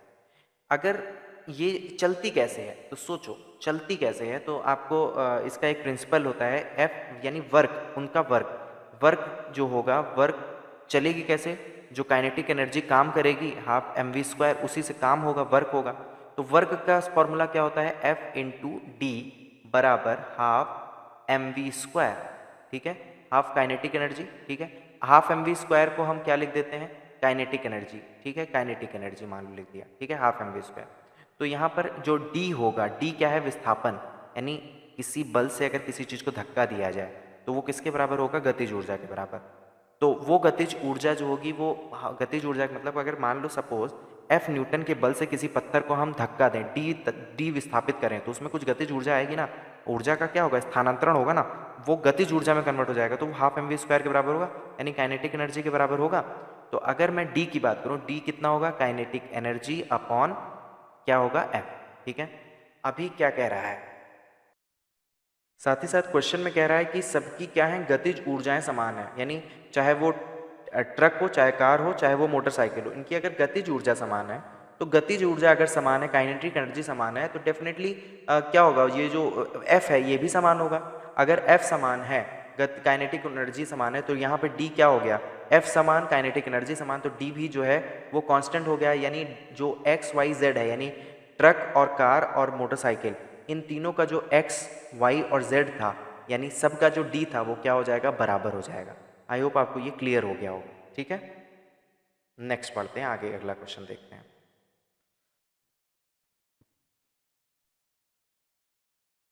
अभी जो सवाल हम सॉल्व करने जा रहे हैं बहुत इंपॉर्टेंट है, कि एक व्यक्ति है जो कि कार में विराम में बैठा हुआ है, कार के अंदर बैठा है। कार से सड़क के चारों पहियों पर प्रत्येक पर प्रतिक्रिया कितनी है, R लग रही है। जब कार सीधी समतल सड़क पर चलेगी तो अग्र पहियों पे जो प्रत्येक पर प्रतिक्रिया क्या होगी, वो R से कम होगी। ये रटने वाला क्वेश्चन है, फिजिक्स पूरा रटने वाला नहीं है, इसको पहले मैं इत्मीनान से समझाता हूँ। इट विल टेक टाइम भाई, फिजिक्स में मैं रटा नहीं रहा हूँ, टाइम लेकर समझा रहा हूँ, इसलिए थोड़ा सा आपको सब्र तो करना पड़ेगा, ठीक है। ये हमारे सामने एक कार है, ठीक है, कार थोड़ी सी अच्छी से बना दिया मैंने। ये हमारा पहिया लग गया इसमें, ठीक है, एक पहिया आगे एक पहिया इधर इधर, ये कार है। अब ये कार कहाँ खड़ी है, यहाँ पर सड़क पर खड़ी है, ठीक है। कार का कुछ फोर्स होगा, फोर्स जो मास होगा वो mg के बराबर होगा, ग्रेविटेशन से मास खींचेगा तो mg फोर्स लगाएगी कार। और जब mg फोर्स लगाएगी तो जो प्रतिक्रिया है सड़क की वो आर, आर प्रतिक्रिया सब में, सारे जो पहिए हैं उन सब में क्या होगी, वो बराबर होगी। अब यहाँ पे कुछ केसेस बन रहे हैं। केसेस क्या है कि अगर ये कार बराबर वेलोसिटी से, एकदम बराबर से, ऐसे यूनिफॉर्म वेलोसिटी से जाएगी तो एक्सेलरेशन क्या होगा, कांस्टेंट होगा, force constant, F equals to M G constant. यानी किसी भी प्रकार का F इक्वल्स टू जो mg है वो दोनों बराबर रहेगा, तो सभी पे r बराबर रहेगा। लेकिन सवाल यह है कि कार अचानक से चली। जब कार अचानक से चलेगी, जब कार सपोज अचानक चली, मैं यहाँ पे इसी में बताता हूँ क्यों हम नीचे इसको कर रहे हैं। कार जब अचानक से चलेगी तो क्या होगा, तो वो देखिए। कार जब आगे की ओर चलेगी, जब कार आगे की ओर चलेगी तो यहाँ पर बैठा जो आदमी है, यहाँ बैठा जो आदमी है वो कहाँ पे खिसकेगा, पीछे की ओर खिसकेगा। कार आगे चलेगी, आदमी पीछे की ओर खिसकेगा। पीछे की ओर खिसकेगा तो जो मास है, मास किधर की ओर ट्रांसफर हो रहा है, इधर की तरफ। मास यानी पीछे की ओर ट्रांसफर हो रहा है। मास अगर पीछे की ओर ट्रांसफर हो रहा है तो आर जो है, आर मास, मास ज़्यादा है पीछे तो आर जो है वो बढ़ जाएगा ना। अब मास पीछे जितना ज़्यादा भार उतनी ज़्यादा प्रतिक्रिया, तो ये जो है वो प्लस हो जाएगी, आर दोनों का प्लस हो जाएगा और यहाँ पर ये दोनों क्या हो जाएगा, माइनस। क्यों माइनस हो जाएगा, क्योंकि ये जो 4R हैं, चारों रिएक्शन वो mg को कंट्रोल कर रहे थे। मास में किसी भी तरीके का कोई परिवर्तन नहीं है, बस मास का क्या हुआ है, शिफ्ट। तो मास का जब शिफ्ट होगा तो यहाँ पर जो आर है, पहले जो आर था उससे थोड़ा सा ऊपर होगा, क्योंकि मास जो है पीछे की तरफ जा रहा है। तो जब ज़्यादा भार तो ज़्यादा प्रतिक्रिया, और इधर भार कम तो कम प्रतिक्रिया। लेकिन उन सबको बराबर रहना है, इसलिए जितना प्लस यहाँ पे आर होगा उतना ही आर माइनस होगा। यानी अगला जो पहिया है, अगले पहिए में जो आर है वो क्या होगा, वो माइनस होगा। सपोज ये कार चल रही है और अचानक से ब्रेक लग जाता है, तो ब्रेक लगने पे जड़ता काम करेगी, जड़ता काम करेगी तो आदमी जो है किधर की तरफ खिसकेगा, पीछे की ओर। ब्रेक जब लगेगी कार में, सॉरी, कार में जब ब्रेक लगेगा, कार में अचानक से आगे जा रही थी, अचानक से ब्रेक लगा तो आदमी, जब ब्रेक लगेगा तो आदमी आगे की ओर खिसकेगा ना। जब आगे की ओर खिसकेगा, मास आगे की ओर मूवमेंट होगा, तो जो आगे की पहिया है उसमें आर जो है वो क्या हो जाएगा, प्लस हो जाएगा। और पीछे की जो पहिया है उसमें आर जो है वो क्या हो जाएगा, माइनस हो जाएगा। ये दोनों केस पूछे जा सकते हैं। तो कार जब चल रही है तो आदमी पीछे खिसका, कार में जब ब्रेक लगा तो आदमी आगे खिसकेगा, तो प्रतिक्रिया बढ़ जाएगी। ये क्वेश्चन आई होप आपको ये क्लियर हुआ होगा, समझ में आ गया होगा। नेक्स्ट देखते हैं हम आगे, अगला।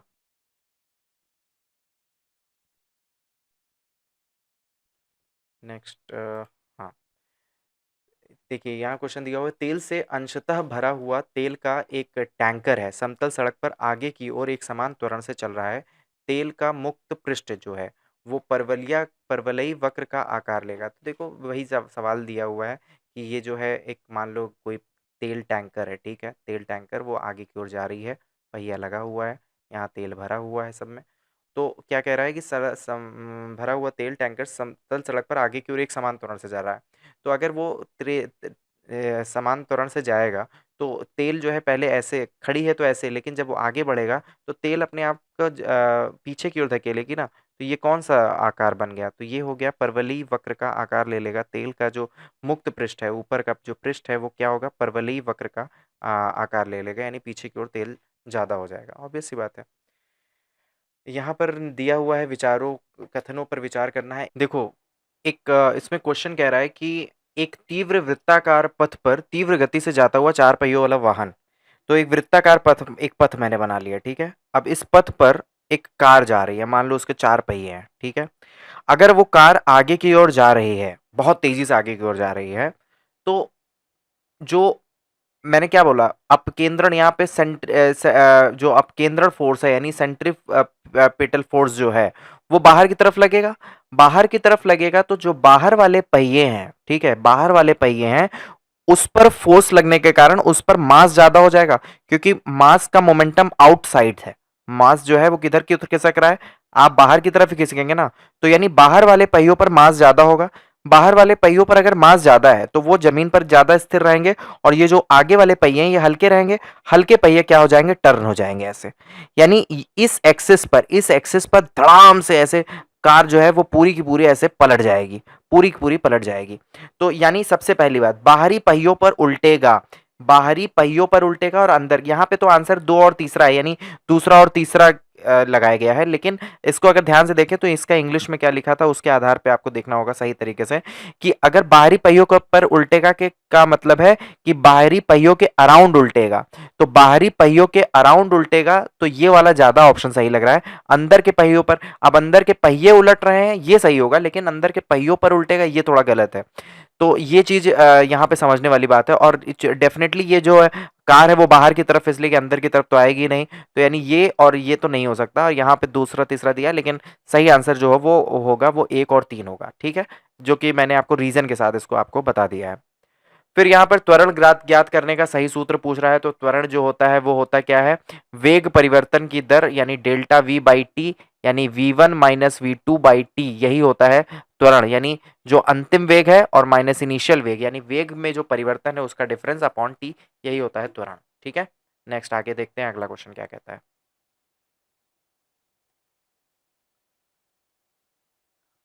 अगला क्वेश्चन है हमारे, अब हम पढ़ेंगे गुरुत्व के अधीन गति। अभी हर जगह पे हमारा क्या आएगा, ग्रेविटी आएगी। एक वैज्ञानिक है जिसने न्यूटन के पूर्व ही बता दिया था कि सभी वस्तुएं पृथ्वी की ओर गुरुत्वाकर्षित होती हैं, तो उन वैज्ञानिक का नाम क्या है, उनका नाम है ब्रह्मगुप्त। न्यूटन के पहले ही उन्होंने बता दिया था, लेकिन उन्होंने कुछ फॉर्मूला वगैरह नहीं बताया, तो इसका नाम छुपा हुआ है। तो ब्रह्मगुप्त ने बता दिया था कि हर चीज जो है वो पृथ्वी की तरफ गुरुत्वाकर्षित होती है। गुरुत्वाकर्षण का सिद्धांत किसने दिया है, तो सर आइजैक न्यूटन ने दिया है गुरुत्वाकर्षण का सिद्धांत। गुरुत्वाकर्षण के सार्वभौमिक नियम का प्रतिपादन जो किसने किया है, जो नियम बना दिया, उन्होंने यही बताया कि पृथ्वी की ओर खिंच, सब कुछ जो है पृथ्वी की ओर खिंचता है, पर उसके कुछ कुछ नियम तो बताओगे। ब्रह्मगुप्त ने बता दिया था, लेकिन कुछ नियम कुछ फॉर्मूले नहीं बनाए थे, और ये सब बनाने वाले कौन है, वो सबसे पहले वो न्यूटन है। अंतरिक्ष यात्री निर्वात में सीधे खड़े नहीं रह सकते, क्योंकि वहां क्या होता है, गुरुत्व नहीं होता। आप जो सीधे खड़े हैं जब पृथ्वी पर, सीधे इसीलिए खड़े हैं क्योंकि पृथ्वी आपको गुरुत्व बल से खींच रही है, इसीलिए आप खड़े हैं। ना खींचती तो आप उड़ जाते, आप टेढ़े खड़े होते, मतलब आप सीधे स्थिति में हो ही ना पाते। अंतरिक्ष में गुरुत्व नहीं है, इसलिए आदमी देखिए उड़ता रहता है वहां पर। अंतरिक्ष यान जो चक्कर लगा रहा है, सबसे एक सेब छोड़ा जाता है अगर अंतरिक्ष यान से, तो क्या होगा। जो अंतरिक्ष यान है अगर वो चक्कर लगा रहा है, ठीक है, वहां पर गुरुत्वाकर्षण तो है नहीं, अगर उसमें से कोई सेब निकले तो वो भी उसी अंतरिक्ष यान के चारों ओर ऐसे ऐसे चक्कर लगाता चला जाएगा। उसको जो वेलोसिटी दी जाएगी उसका कोई विरोध नहीं होगा, तो उसी वेलोसिटी में अपना चलता रहेगा। अगर कहीं हवा हवा कुछ होता, गुरुत्वाकर्षण बल कहीं कार्य करता, तो डेफिनेटली उसकी वेलोसिटी में कमी आती, कुछ ऐसा होता, वो स्थिर हो जाता, लेकिन ऐसा कुछ है नहीं। वहां पे तो कुछ विरो बल ही नहीं लग रहा, हल्की सी वेलोसिटी दी है, उसी वेलोसिटी में वो घूमता रहेगा। तो अंतरिक्ष यान के साथ साथ उसी गति से गतिमान होगा। पीसा की एक झुकी हुई मीनार जो है वो गिर नहीं जाती, गिरती नहीं है, क्यों नहीं गिरती। देखो, दुनिया की कोई भी चीज तब तक वो नहीं सीधी खड़ी रहेगी। मान लो कोई एक बिल्डिंग है, तो बिल्डिंग का अगर ये जो सेंटर ऑफ मास है एम, अगर उस मास से होकर जाने वाली जो रेखा है, अगर वो उसके उस बिल्डिंग के आधार से होकर गुजरती है, तो वो बिल्डिंग खड़ी रहेगी। लेकिन पीसा की मीनार जो बनाई गई है ना, वो इतने बढ़िया तरीके से बनाई गई है कि उसका जो सेंटर ऑफ मास है ना, वो उसके आधार से होकर गुजरता है, इसीलिए वो टिकी है। सपोज अगर कोई ऐसे ऐसे कोई चीज हो जाए, तो सेंटर ऑफ मास जो है वो आधार के क्या हो जाएगा, बाहर हो जाएगा, तो वो वस्तु क्या हो जाएगी, धड़ाम से गिर जाएगी।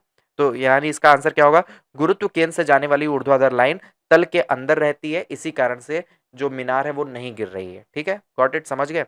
यदि पृथ्वी और सूर्य की दूरी जो है उसके स्थान पर दुगनी होती, तो सूर्य द्वारा पृथ्वी पर गुरुत्वाकर्षण जो बलता वो होता है। ये क्वेश्चन बहुत बार इलाहाबाद हाईकोर्ट में पूछा गया है, इसको बिना फॉर्मूले के आपको समझाना बेकार है, इसलिए एक बार हम इसको प्रॉपर तरीके से इसको समझाते हैं। इसके लिए हमें सफेद पेपर, तो चलिए इसको पहले समझ लेते हैं कि अगर दो पिंड हैं, दो जो पिंड हैं, इनके बीच में जो लगने वाला जो बल है F, वो कैसे डिसाइड होता है।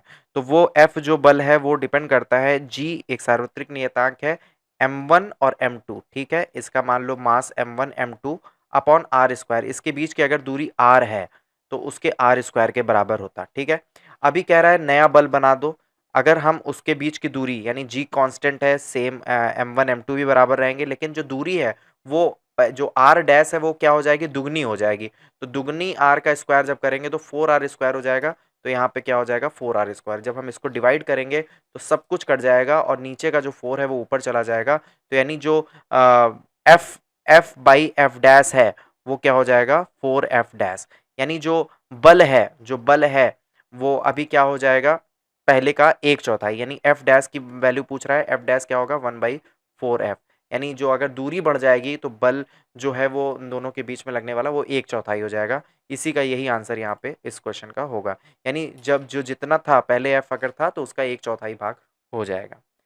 जब कोई वस्तु ऊपर से गिराई जाती है तो उसका भार होता है। अगर कोई वस्तु ऊपर से गिराई जा रही है, ठीक है, तो M G F equals to जो भार होता है वो एम जी होता है ना, इसमें ऊंचाई का तो कोई लेना देना है नहीं, तो भार जो है वो सेम रहेगा यानी अपरिवर्तित रहेगा। ठीक है, जब कोई भी वस्तु को ऊपर से गिराई जाएगी तो भार जो है वो क्या होता है, अपरिवर्तित रहता है। लकड़ी हो गया, लोहा हो गया, मोम के इस समान आकार के टुकड़ों को समान ऊंचाई से पृथ्वी पर गिराया जाता है। जो टुकड़ा सर्वप्रथम पृथ्वी की सतह पर पहुंचेगा वो कौन सा है? देखो, समान आकार के टुकड़े समान ऊंचाई से गिराए जा रहे हैं, यानी लकड़ी हो गया, लोहा हो गया और मोम हो गया। इसको अगर समान आकार के टुकड़े हैं और समान ऊंचाई से गिराया जा रहा है, यानी अगर समान आकार के टुकड़े हैं और समान ऊंचाई से गिराए जाएं तो सबसे पहले पृथ्वी की सतह पर कौन गिरेगा? तो इसका सही आंसर क्या होगा कि पृथ्वी की सतह पर ये सारे एक साथ पहुंचेंगे। इसका रीजन आपको मैं वाइट पेपर में समझाता हूँ। देखो, इसको समझने के लिए दो कंडीशंस हैं। अब वो क्वेश्चन सही से नहीं दिया हुआ था, तो एक कंडीशन क्या है? कंडीशन है कि हवा की मौजूदगी है कि नहीं, हवा अगर प्रेजेंट है, और दूसरा कंडीशन है कि हवा प्रेजेंट नहीं है। अगर हवा प्रेजेंट है और समान आकार के टुकड़े हैं, सबका आयतन समान है, लकड़ी है, मोम है, लोहा है, तो ऑब्वियस सी बात है जो लकड़ी है वो हल्की होगी, उसका मास अगर समान आकार सेम साइज के तीनों चीजें हैं तो लकड़ी हल्की होगी यानी सबका। तो मोम जो है उससे भी हल्का होगा, लोहा सबसे भारी। तो अगर आयरन की बात करें, अगर मान लो ये आयरन है, ठीक है, और ये हमारा वुड है, और ये हमारा क्या है, मोम है। मोम हिंदी में लिख देता हूँ, ठीक है। तो मोम हल्का होगा, मोम का मास जो है M1 है वो हल्का होगा M2 से, और M2 हल्का होगा M3 से। तो ऑब्वियस सी बात है जब इनको समान रूप से गिराया जाएगा हवा हवा की उपस्थिति में, तो इस पर आयरन पर प्रतिरोध ज्यादा लगेगा। आयरन पर जब प्रतिरोध ज्यादा लगेगा, आयरन पर प्रतिरोध कम लग पाएगा क्योंकि ये हल्की है, ठीक है, सॉरी, आयरन अगर ज्यादा वेट है तो उसको पृथ्वी तेजी से खींचेगी ना, जी तेजी से खींचेगा। तो जी जब तेजी से खींचेगा तो ऑब्वियस सी बात है ये सबसे पहले गिरेगा। और इसमें वुड जो है हल्का होगा, हल्का होने के कारण हवा का जो प्रतिरोध है वो आसानी से हवा उसको प्रतिरोध कर पाएगी। आयरन को तो मास ज्यादा है तो हवा प्रतिरोध नहीं कर पाएगी, और जी इसको भी खींचेगा, हवा कम प्रतिरोध लगा पाएगी, ये थोड़ी देर के बाद गिरेगा, और मोम सबसे लास्ट में गिरेगा। लेकिन अगर हवा नहीं है तो हवा का जब प्रतिरोध ही नहीं लग रहा है तो इन सबको खींचने वाला बल तो समान हो गया ना, जी समान हो गया। और अगर जी समान हो गया तो सब के सब एक साथ गिरेंगे, हवा नहीं होने पर एक साथ गिरेंगे, हवा के रहने पर अलग अलग। ठीक है, तो यहाँ जो क्वेश्चन बनाया गया है तो यहाँ पर लिखना चाहिए था उसको कि हवा के अनुपस्थिति होने पर क्या होगा, तो सभी एक साथ पहुंचेंगे, तभी ये वाला आंसर सही माना जाएगा। हवा में लोहा और लकड़ी के समान भार की गेंद को समान ऊंचाई से गिराने पर क्या होगा? हवा में, अब यहाँ क्वेश्चन अलग से दे दिया गया है। हवा में अगर हवा है, लोहा और लकड़ी है, तो लोहा वाला पहले गिरेगा, लकड़ी की गेंद बाद में गिरेगी। बिल्कुल वही जो मैंने आपको एक्सप्लेन किया वही आंसर है।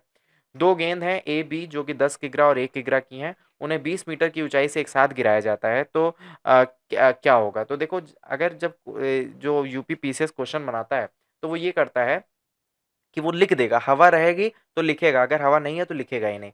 तो यहाँ पे हवा का कोई जिक्र नहीं है, इसका मतलब हम मान लेते हैं कि वैक्यूम है, हवा नहीं है। तो ऐसी स्थिति में दोनों गेंदें जो हैं ए और बी एक साथ पहुंचेंगी।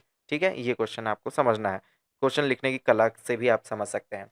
कथन दिया हुआ है, चंद्रमा पर मानव का वजन पृथ्वी की तुलना में 1/6 रहता है चंद्रमा पर, और चंद्रमा पर पृथ्वी की तरह गुरुत्वाकर्षण नहीं है। तो गुरुत्वाकर्षण पृथ्वी की तरह नहीं है, गुरुत्वाकर्षण है लेकिन कम है वहां का, और इसी कारण से कम होने के कारण जो चंद्रमा पर मानव का वजन पृथ्वी की तुलना में 1/6 रहता है।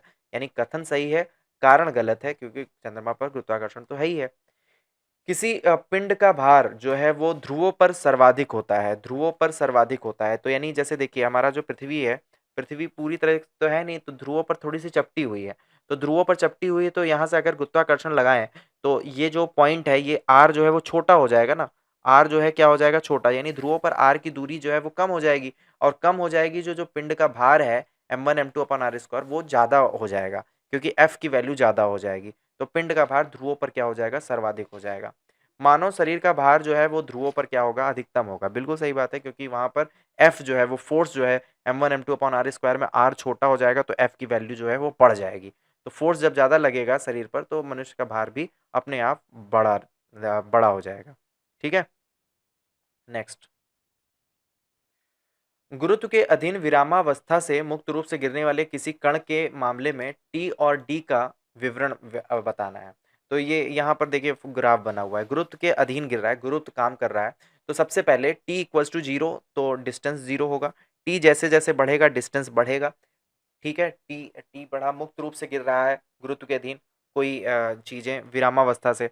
तो जैसे जैसे समय बढ़ेगा, जैसे जैसे समय बढ़ेगा, जैसे जैसे समय बढ़ेगा तो डी भी बढ़ेगा, बिल्कुल सही बात है। लेकिन एक ऐसी स्थिति आएगी कि जो जैसे जैसे टाइम बढ़ेगा तो जो पार्टिकल है, पार्टिकल में क्या हो जाएगा, गतिज ऊर्जा बढ़ेगी, mv स्क्वायर बढ़ेगा। और जब गतिज ऊर्जा बढ़ेगी तो उसका जो गिरने का दर, विस्थापन होने का दर है, वो एकदम ऐसे शूट कर जाएगा, मतलब बहुत तेजी से बढ़ जाएगा। तो इसका ग्राफ कुछ ऐसे जाके ऐसे हो जाएगा एक समय के बाद, बहुत तेजी से जो डी है, मतलब जो विस्थापन है, वो सबसे ज्यादा हो जाएगा। ठीक है, तो ये आपको समझ में आ गया होगा।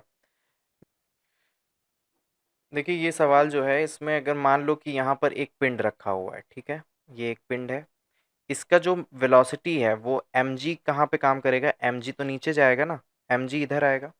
और इधर की तरफ ये जो बल है ये क्या कहलाएगा, mg cos theta, mg cos theta. और ये जो बल इधर की तरफ आएगा वो आएगा mg साइन थीटा। ठीक है, और ये ऊपर इसको नॉर्मल इसका कंट्रोल कर रहा होगा, ये आपको हो सकता है ना समझ में आए, लेकिन ये फिजिक्स का टॉपिक है एक्चुअली, जो उन्होंने इंजीनियरिंग वगैरह की तैयारी करी होगी उनको तो बहुत अच्छे से समझ में आएगा।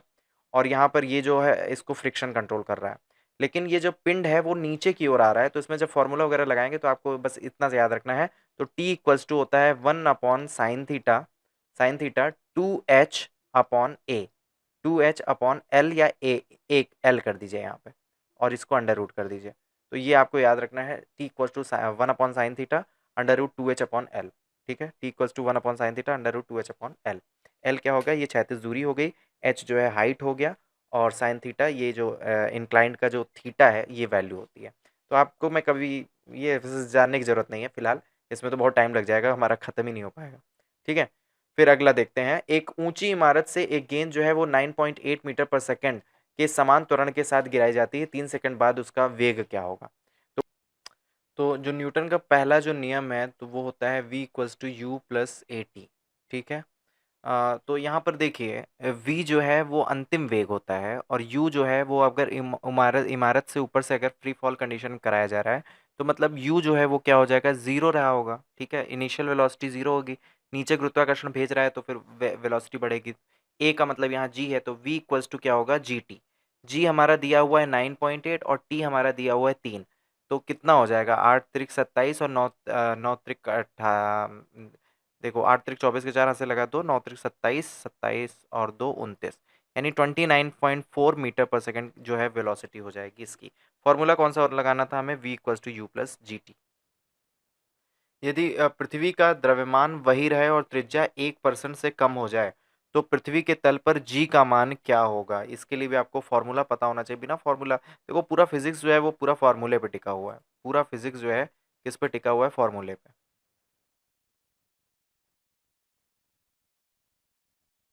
यहाँ क्वेश्चन दिया है कि यदि पृथ्वी का द्रव्यमान वही रहे और त्रिज्या 1% से कम हो जाए तब पृथ्वी के तल पर जी का मान बताना है। तो ये अगर आप इसको सॉल्व करना चाहें तो इस तरह से अगर आप इसको सॉल्व करें कि देखिए जो एफ होता है, एफ क्या होता है, जी। ठीक है, gravitational constant, G M capital small लिख दिया, एम दो मास पिंड है, फिर एम और उनके बीच की दूरी आर स्क्वायर, यही होता है। तो अगर हम एफ को एम जी लिख दें, M G equals to G M M upon R square, M से एम साफ हो गया तो जी बराबर हो गया G M upon R square, यानी कैपिटल जी और स्मॉल जी में ये फर्क आ गया। और ये जो है हमारा क्या है, कांस्टेंट है, यानी हम कह सकते हैं कि जी प्रोपोर्शनल टू R-2। ठीक है, ये हमको यहाँ तक हम पहुंच गए।